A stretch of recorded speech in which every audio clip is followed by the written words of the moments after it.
বন্ধুরা তোমাদের একটা জিনিস শেয়ার করি, দেখো এই গাছটা, এই যে গাছটা দেখছো, এই গাছটাকে আমি এত ভালোবাসি কেন বলো তো?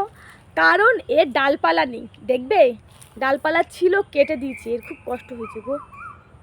যাই হোক সোনা, তোমার ডালপালা আবার বেরিয়ে এসেছে, তুমি আবার নতুন নতুন পাতা গজাও, আবার সুন্দরভাবে ছড়াও। আমাদের ভালোবাসা, আমার ভালোবাসা তোমার সাথে রইল।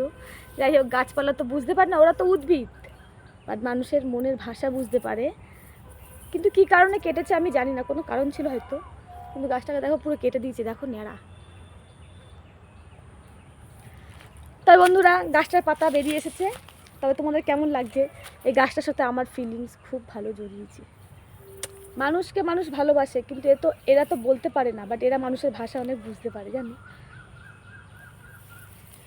ভালো লাগছে, গাছটা আছে, প্লাস কত কলা গাছ আছে। তোমাদের কলা গাছগুলো তোমাদের সাথে শেয়ার করবো।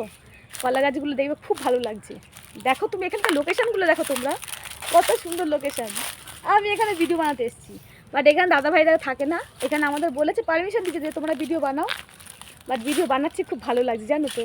কলা গাছগুলো দেখো, পুরো কলা বাগানে কলা বাগান। কলা বাগান কেন, অনেক রকমের গাছ আছে, বেশিরভাগ কলা গাছ, তার জন্য এটা কলা বাগান নামেই পরিচিত হলো। মানে আমি বললাম এই কলা বাগান, প্রচুর কলাও হয়, যখন হয় তখন অনেকেই বলে।